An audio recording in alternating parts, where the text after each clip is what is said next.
예수님이 좋은 걸 어떡합니까? 예수님이 좋은 걸 어떡합니까?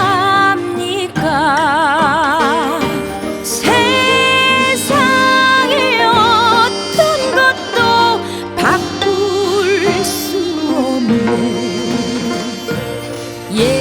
예수님이 좋은 걸 어떡합니까?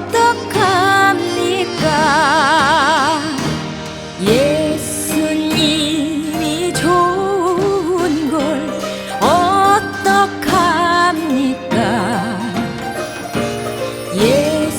예수님이 좋은 걸 어떡합니까?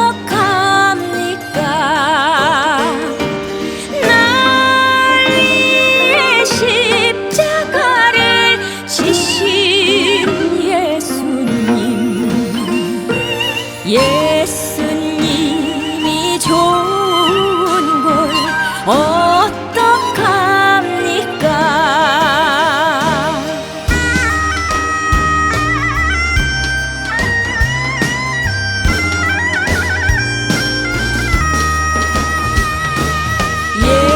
예수님이 좋은 걸 어떡합니까? 예수님이 좋은 걸 어떡합니까? 세상의 어떤 것도 바꿀 수 없네. 예수님이 좋은 걸 어떡합니까? 예수님이 좋은 걸 어떡합니까? 예수님이 좋은 걸 어떡합니까? 날 위해 십자가를 지신 예수님. 예수님이 좋은 걸 어떡합니까?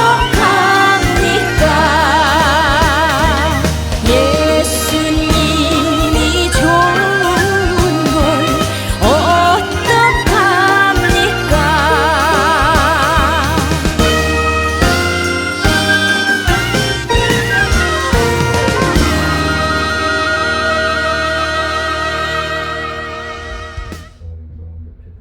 하나님 영광 받아주시고 주일로 지난 3일 동안도 하나님의 말씀과 성령 안에서 이끄시고 동행하시니까 감사합니다.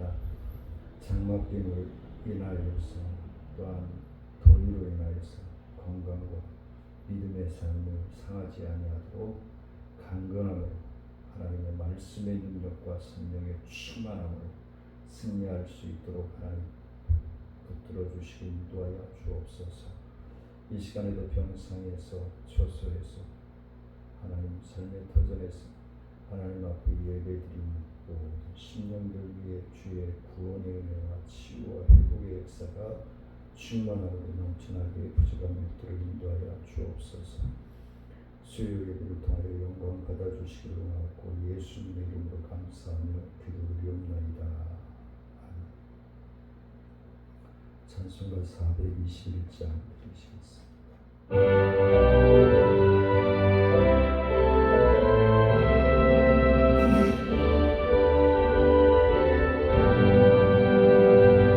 내가 예수 믿고서 죄사함받아 나의 모든 것 다 변했네.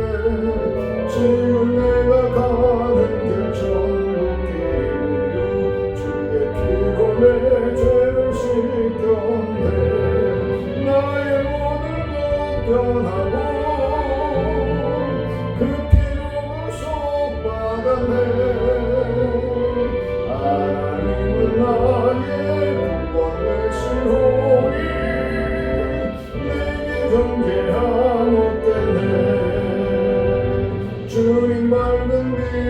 주께서 어둠해지니 나의 모든 것 다 변했네.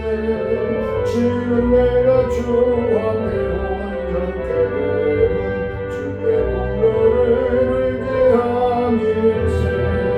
나의 모든 것 변하고 그 피로 구속받았네. 하나님은 나의 구원 되시오니 내게 정죄함없겠네.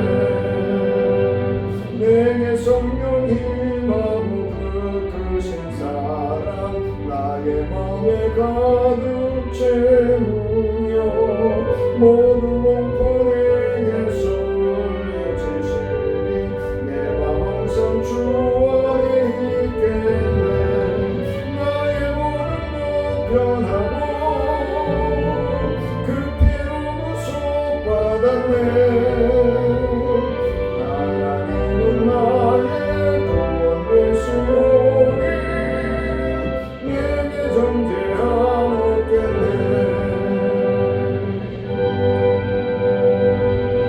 423장 드리시겠습니다.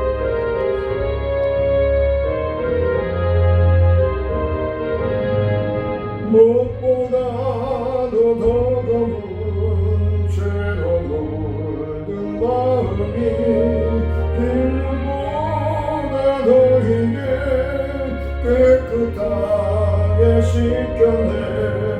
주의 보혈 흐르는데 믿고 뛰어나가 주의 은혜 내가 입고 깨끗하게 되었네. 물들으신 걱정과 두려움이 사라져 슬픈 탄식 변하여 기쁜 찬송 되었네. 주의 보혈 흐르는데 믿고 뛰어나가 주의 은혜 내가 입고 깨끗하게 되었네. 세상 무기 영화와 즐겨하던 모든 것 주를 믿는 내게는 분토만도 못하다. 주의 보혈 흐르는데 믿고 뛰어나가 주의 은혜 내가 입고 깨끗하게 되었네. 나의 모든 보배는 저 천국에 쌓였네. 나의 평생 자랑은 주의 십자가로다. 주의 보혈 흐르는데 믿고 뛰어나가 주의 은혜 내가 입고 깨끗하게 되었네. 전능하사 천지를 만드신 하나님 아버지를 내가 믿사오며 그 외아들 우리 주 예수 그리스도를 믿사오니 이는 성령으로 잉태하사 동정녀 마리아에게 나으시고 본디오 빌라도에게 고난을 받으사 십자가에 못 박혀 죽으시고 장사한 지 사흘 만에 죽은 자 가운데서 다시 살아나시며 하늘에 오르사 전능하신 하나님 우편한 데 계시다가 저희로서 산자와 죽은 자를 심판하러 오시리라. 성령을 믿사오며 거룩한 공예와 성도가 서로 교통하는 것과 죄를 사하여 주시는 것과 몸이 다시 사는 것과 영원히 사는 것을 믿사옵나이다. 찬송가 420장 부르시겠습니다.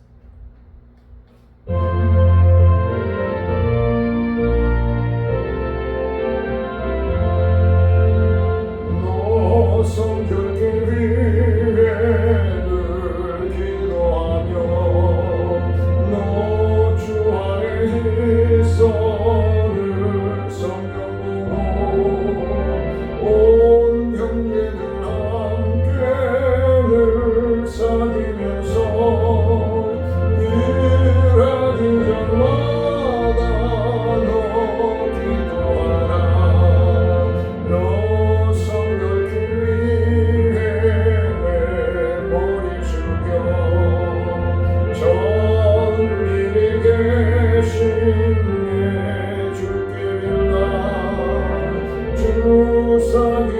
살면 주 닮으리니 널 보는 이마다 주 생각하라 너 성결길 위해 주 따라가고 일 다급하여도 당황치 말고 참 즐거울 때나 또 슬플 때나 너 주님만 믿고는 따라가라 너 성경길 위해 늘 기도하며 내 소원을 주께 다 맡기어라 너 성령을 받아 주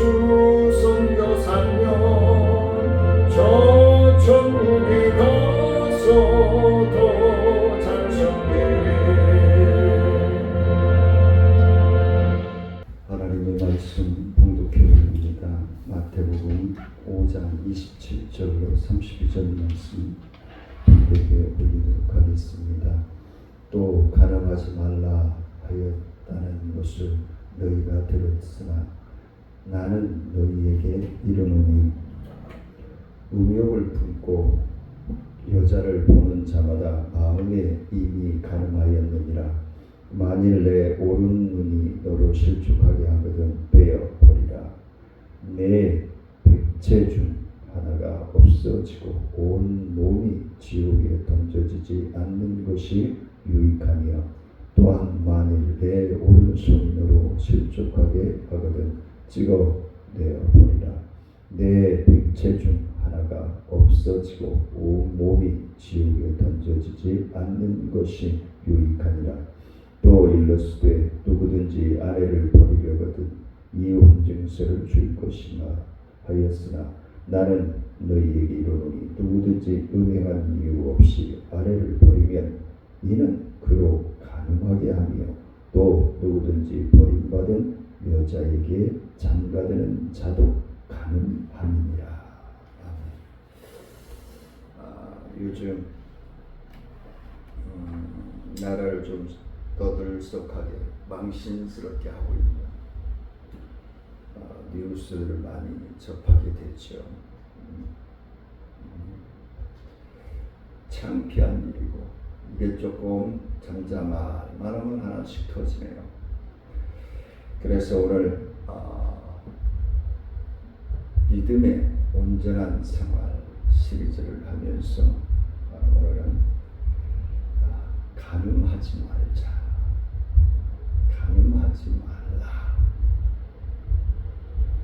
라는 제목입니다. 그래서 율법을 지키는 문제에 대해서 주님께서 두 번째로 언급하신 것은 제7계명이죠. 첫째로 언급하신 6계명과 더불어 7계명은 사회적 윤리 양대 축이다라고 말씀을 드릴 수 있을 것 같습니다.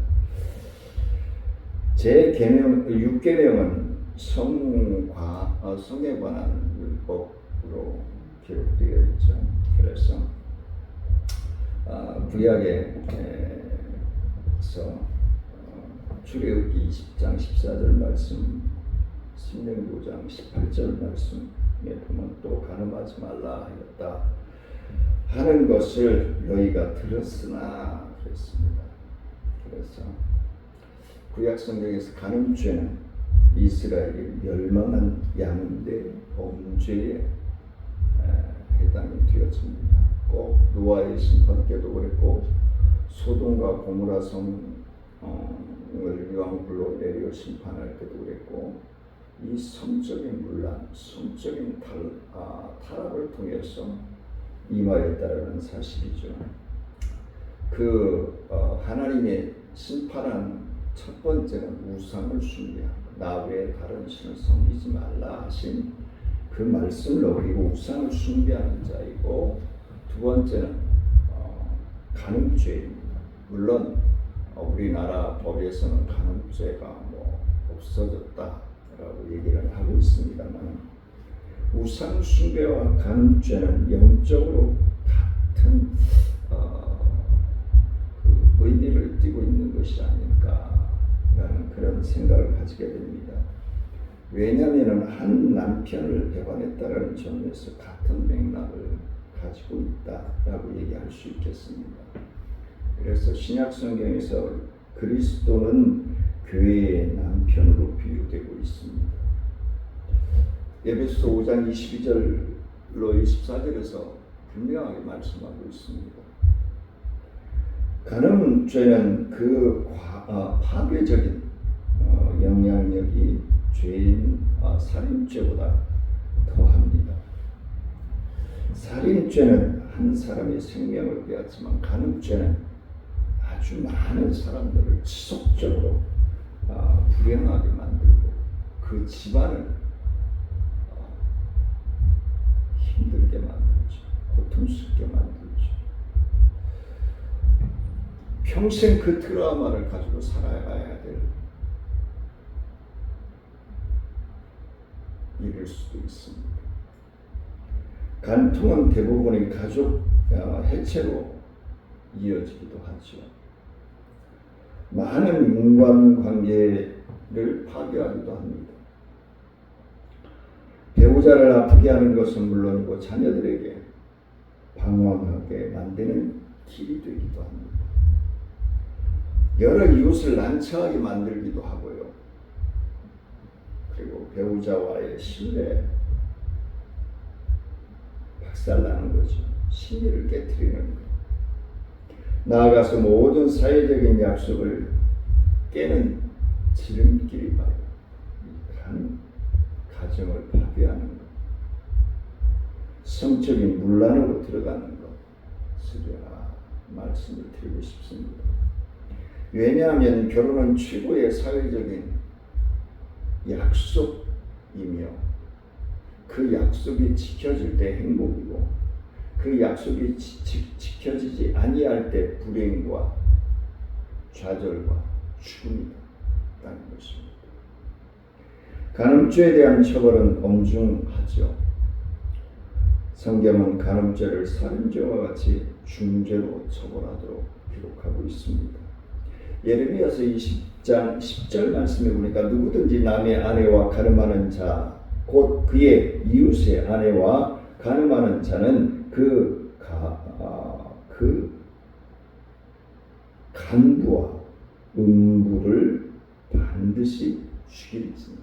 간부와 음부를 반드시 죽일지니라. 대한민국의 헌법상 아까도 말씀을 드렸지만 간음죄는 형법 제22장의 성풍속에 관한 죄라라는 제목으로 정리되어 있습니다. 성풍속에 관한 죄. 참 개떡같이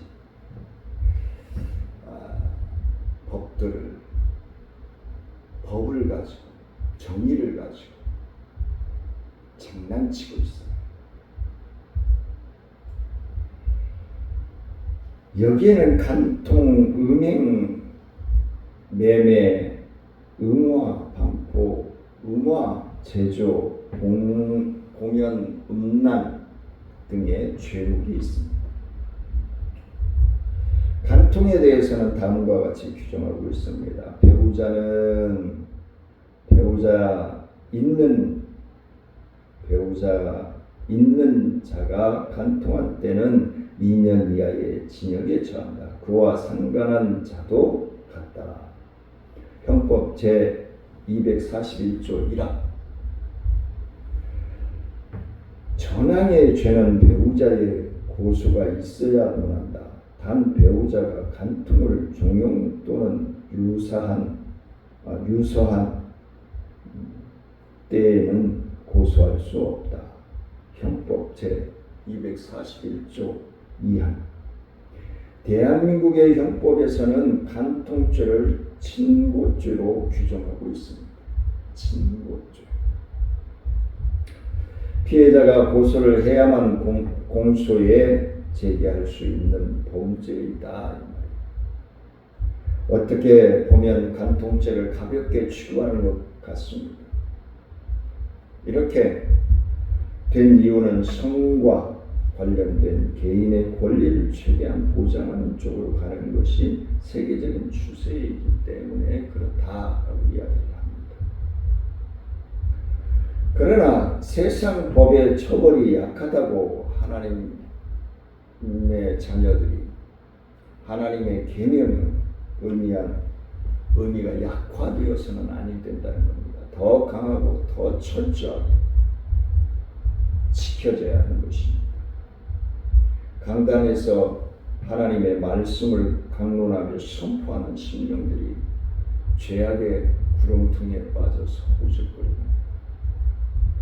그 세상 맛에 그 음욕에 빠져서 이게 뭡니까? 하나님께서 간음죄를 어떻게 취급하시는지가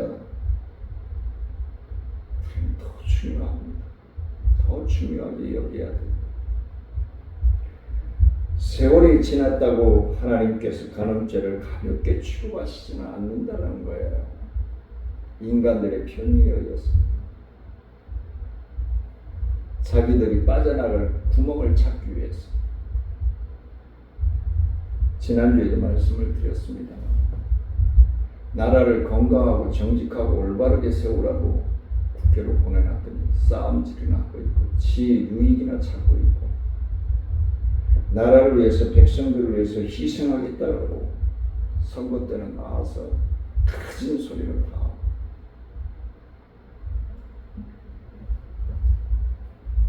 이건 아니지 않는가. 좀 백성들이 지조 있는 백성들이 되었으면 좋겠어요. 특히 우리 하나님의 자녀들만이라도 사리분들을 좀 분별력을 제대로 갖추고 선거에 임했으면 좋겠어요.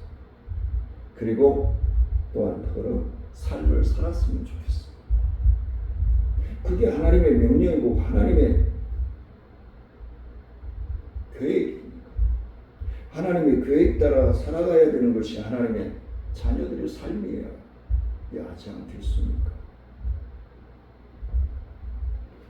하나님이 불변하시듯이 하나님의 계명도 불변하고 계시다라는 사실을 믿으시기를 원합니다.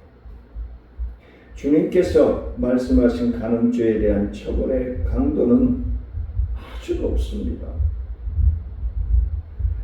대한민국에서 간통죄는 기껏해야 2년 이하의 징역에 처할 뿐이지만 주님의 규정은 인간의 처벌에서 끝나지 않습니다. 하나님의 처벌로 이어지는 것입니다. 시간상으로 보면 한시적인 처벌이 아닙니다. 영원한 것입니다. 영원한 처벌인 것이죠. 세상은 세상 감옥이 아니라 지옥입니다. 영벌을 받는 것입니다. 별로 피부에 와닿지 않는 사람들이 그런 죄를 범하게 되죠. 오늘 본문 29절 30절 말씀입니다. 만일 내 오른눈이 너를 실족하게 하거든 빼어 버리라. 내 백체 중 하나가 없어지고 온 몸이 지옥에 던져지지 않는 것이 유익하며 또한 만일 내 오른손이 너를 실족하게 하거든 찢어버리라. 내 백체 중 하나가 없어지고 온 몸이 지옥에 던져지지 않는 것이 유익이니라. 할렐루야. 온 몸이 지옥에 던져지는 것은 육체와 영혼이 다 함께 지옥에 던져진다는 뜻입니다. 간음죄에 대한 궁극적인 심판은 지옥에 던져지는 것입니다.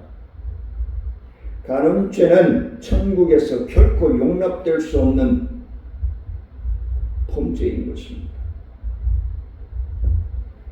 그래서 계시록에 보면 천국에 들어가지 못할 자들이 이렇게 언급되어 있습니다. 요한계시록 21장 8절 말씀, 22장 15절 말씀. 그러나 두려워하는 자들과 믿지 아니하는 자들과 흉악한 자들과 살인자들과 음행하는 자들과 전순가들과 우상 숭배하는 숭배자들과 거짓말하는 모든 자들은 불과 유황으로 타는 못에 던져지리니 이것이 둘째 사망입니다. 22장 15절. 개들과 정술가들과 음행하는 자들과 살인자들과 우상 숭배자들과 및 거짓말을 좋아하며 지어내는 자는 다 성 밖에 있으리라. 천국 밖에 있을 것이다. 에덴 동산 밖에 있을 것이다. 믿음 밖에 던져질 것이라는 것입니다. 예수를 믿어도 지옥에 간다는 말이 아닙니다. 예수를 믿으면 어떻게 간음죄를 지을 수 있겠느냐는 말이죠. 명심해야 됩니다. 예수를 믿는 하나님의 자녀가 어떻게 간음죄를 범할 수 있느냐는 겁니다. 세상이 뭐라 하든지 간음죄를 심각하게 여겨야만 합니다. 교회 안에서. 불과 15년, 20여 년 전만 해도 부교육자로 있을 때 청소년들에게 순결 강의를 하고 순결 서약을 받고, 그때만 해도 믿음의 자녀들은 교회에서 예식을 올리고 목사님의 주례로 예식을 올리고 성경에 손을 얹고 서약을 하는 것이 정석이었습니다. 요즘은 목사님의 자녀들도 중직자들 자녀들도 성도들도 세상 흐름에 따라가고 있습니다. 하나님의 말씀으로 가정을 이루기보다는 이벤트식 결혼식들을 선호하고 있습니다.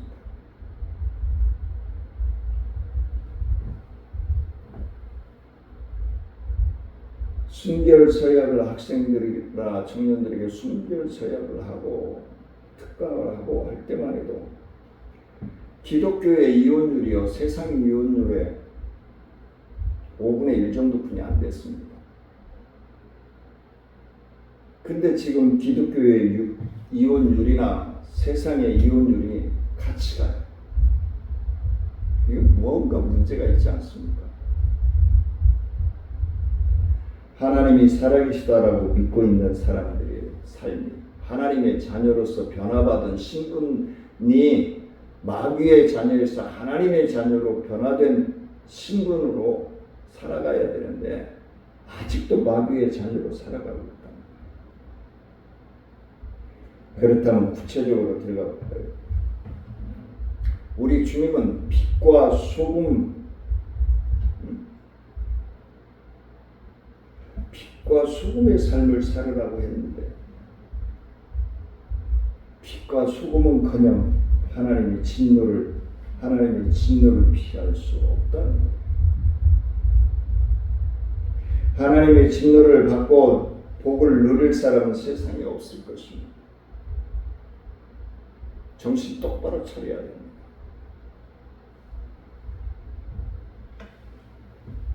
음욕을 품고 여자를 보는 자, 요즘 길이나 책자나 미디어나 주님께서는 간음죄를 랍비들보다 넓고 깊게 적용하셨습니다. 세상에서 간음죄는 실제로 성관계를 맺을 경우 이에 적용하고 있습니다. 그러나 성경은 우리 주님은 마음에서부터 간음죄를 규정하고 있습니다. 구약 성경에서 주로 기혼자의 간음죄에 대해서 언급하지만 주님은 여성을 대상으로 한 간음죄를 언급하고 있습니다. 오늘 본문 27절 말씀입니다. 또 간음하지 말라 하였다라는 것을 너희가 들었으나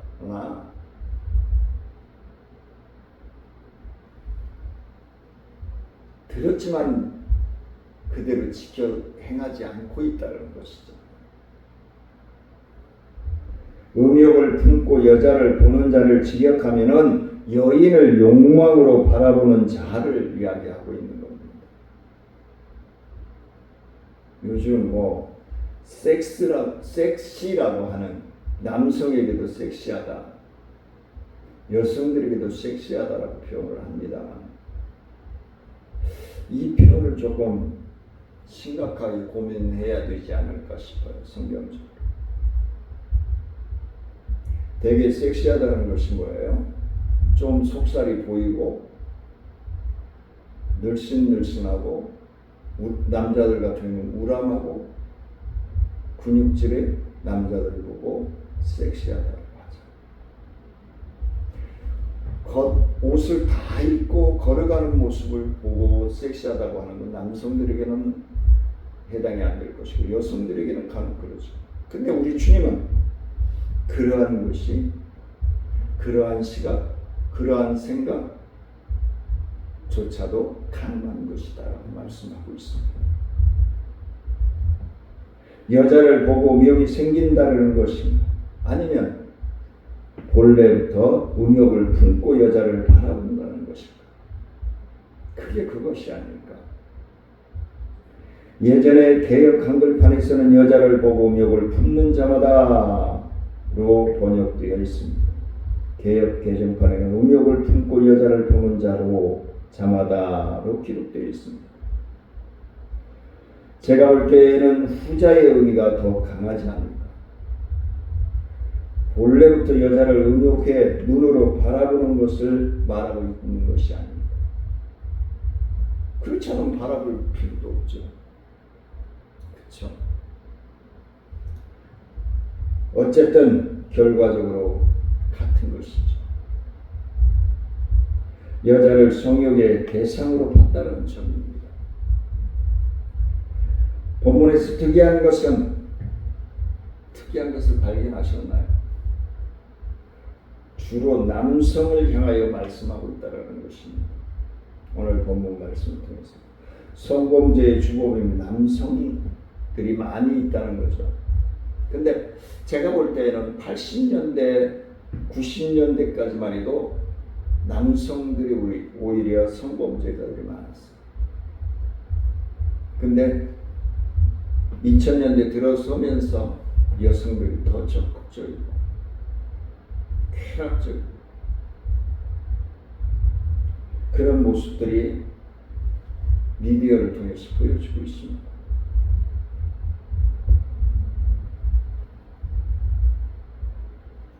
대개 홀몸으로 사시는 분들이요, 특히 남성들이 이렇게 가보면은 트로트를 본다든가 드라마를 본다든가 그럴 확률이 극히 드뭅니다. 성물을 봐요. 혼자 있으니까 그걸로 욕구를 대리만족을 하고 있는 거예요. 근데 사람의 심리상 자꾸 보고 행하면 어떻게 되죠? 길을 지나가다 보면 영상을 통해서 봤던 비슷한 사람들을 보면 그 욕구가 치솟게 되겠죠. 그리고 어려서부터 그런 성적인 추행이나 폭력을 당한 사람들, 그리고 행한 사람들은 그거 쉽게 버리지 못합니다. 발치를 차고 다니면서도 끌어내고 다시 하잖아요. 그래서 성경은 지옥불에 던지라고 하고 있는 것이 아닌가. 참으로 한번 빠져들면 고치기 힘든 범죄가 바로 그 죄이기 때문에 그렇지 않습니까? 성경에는 그러면 그런 사람들이 없습니까? 있습니다. 대표적인 사람이 다윗이겠죠. 다윗은 넘어갔고요. 요셉은 넘어가지 않았습니다. 그쵸? 다윗도 믿음의 사람으로 위대하게 이름을 날렸지만 요셉은 그러한 누를 범하는 모습이 성경에 보여지지 않고 있습니다.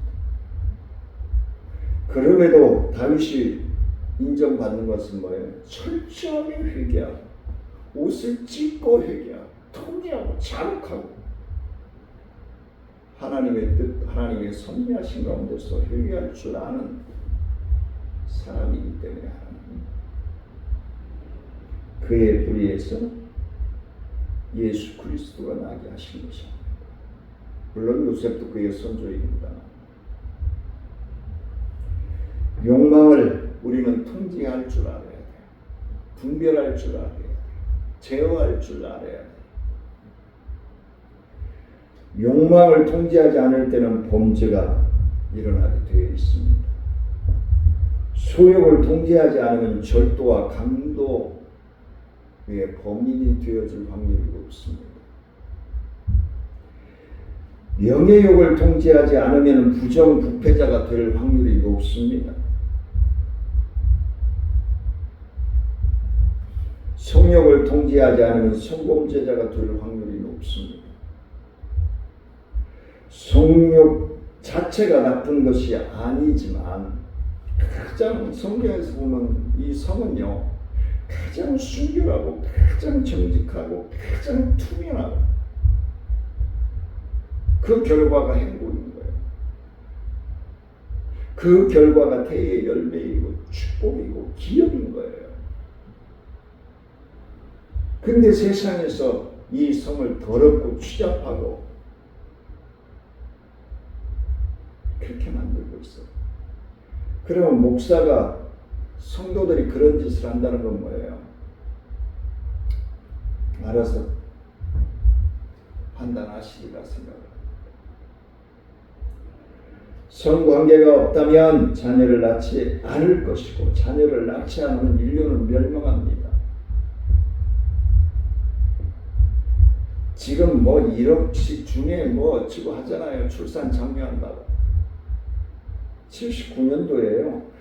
산하 제한 할 때요. 제가 어른들한테 그랬다고 말씀드렸잖아요. 그 나라의 경제는 그 나라의 인구입니다. 중국 보십시오. 감히 우리나라 쳐다보지도 못하던 나라. 인구로 인하여서. 인도 보십시오. 정직하고 바르게 정치만 하면요. 50년, 100년을 내다볼 수 있는 정책들이 국회에서 나와야 됩니다. 하루살이 정책 가지고는 이 나라의 생명을 유지할 수가 없습니다. 최소한 50년, 100년, 200년을 내다볼 수 있는 정책들을 세우고 토양 작업을 해야 합니다. 토양 작업은 하지 않고 기초 작업은 하지 않고 계속 그 위에 땅을 얹어놓기만 하니까 무너지고 부패되어지는 거죠.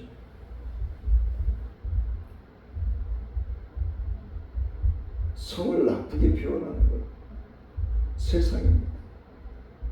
교회에서는요, 성경에서는요, 성은 가장 순결한 거예요. 그래서 성욕 자체가 문제가 있다는 것이 아닙니다. 성경은 이 점을 분명히 말씀합니다. 기혼자가 남의 아내에게 성욕을 가진다면 그것은 정당한 것이 아니기 때문에 당연히 통제되어야 하는 것이고 욕망을 통제되어야 한다는 것입니다. 그것이 인간의 짐승과 다를 점. 짐승은 본능대로 행동합니다. 사람은 동물이 아닙니다.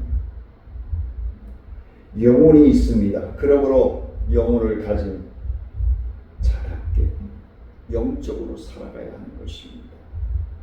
하나님의 말씀으로 살아가야 하는 것입니다. 영혼의 가치를 위해 육체를 제어하는 것이 바로 우리 만물의 영장, 하나님이 지으시고 감탄하셨던 하나님의 형상으로 지어주신 인간으로 회복하여 살아가는 것입니다. 욕망을 따라 산다면 영혼이 없는 동물에 지나지 않을 것입니다. 동물이 이상도 이하도 아닙니다. 그냥 동물이요 짐승일 뿐인 것입니다. 근데 옛 어른들이 짐승만도 못한 인간이다라고 저는 어디서부터 많은 사람들 동네에서 어른들이 하시는 말씀이 들어왔습니다. 그때는 그게 도대체 무언가 했습니다. 왜 저런 말씀들을 하실까? 근데 여러분들이 스스로 한번 생각을 해보십시오. 주변을 돌아보십시오. 인간이 인간답게 살아가는 사람이 몇 프로나 있습니까? 하나님의 자녀가 하나님의 자녀답게 살려고 노력하고 헌신하는 분들이 얼마나 있을까? 그런 분들이 많으면 많을수록 우리 사회는 바뀌어갈 것입니다. 토양이 뒤바뀌어서 가시떨기나 엉겅퀴나 돌짝밭이나 이런 것들이 옥토가 되어지면요 뭘 심어도 나요. 우리 예수 믿는 사람들이 옥토가 되어야 됩니다. 돌짝들 빼내야 돼요. 가시 빼내야 돼요.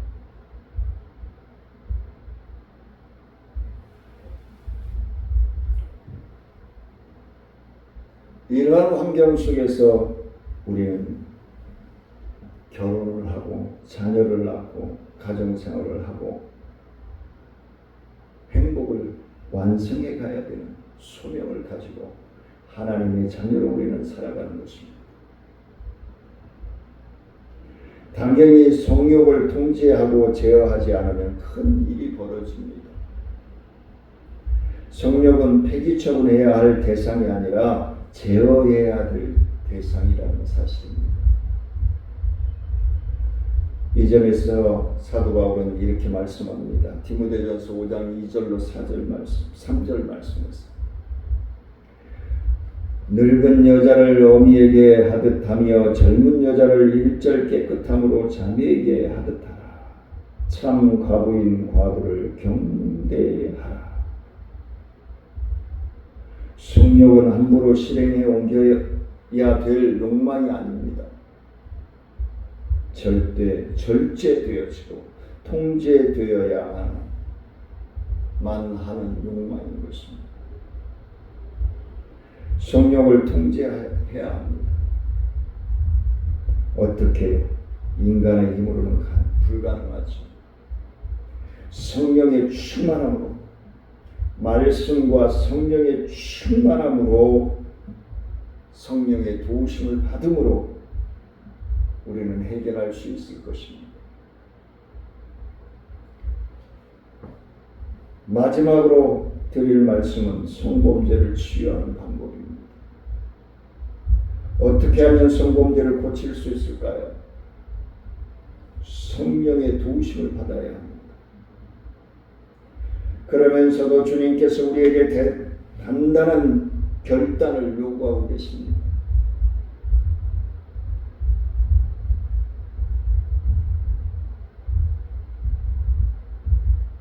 뭐라고 말씀합니까?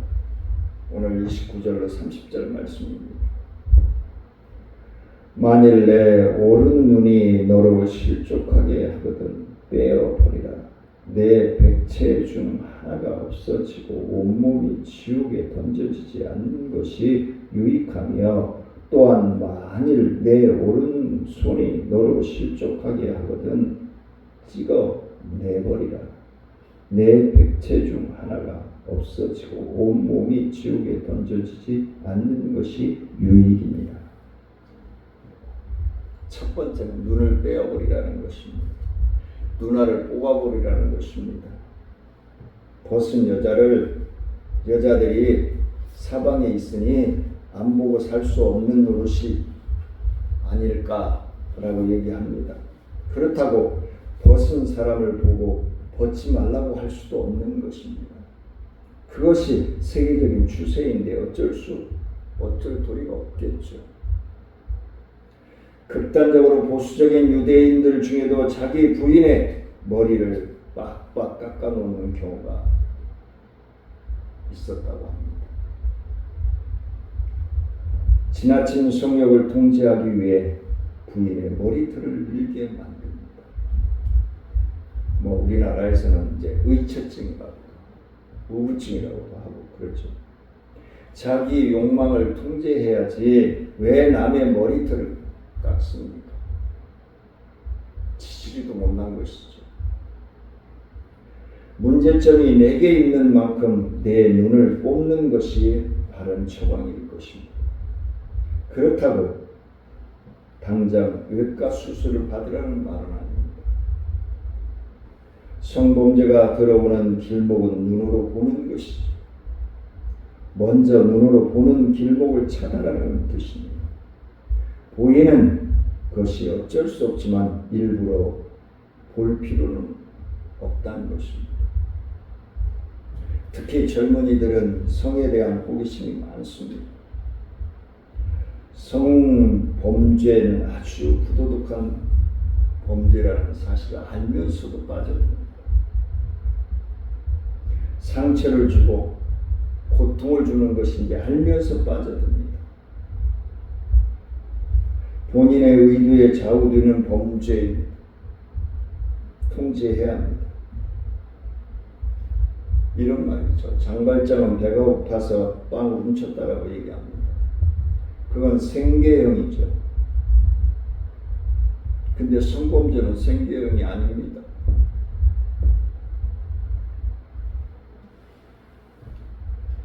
두 번째는 손을 찍어버리라고 말씀합니다.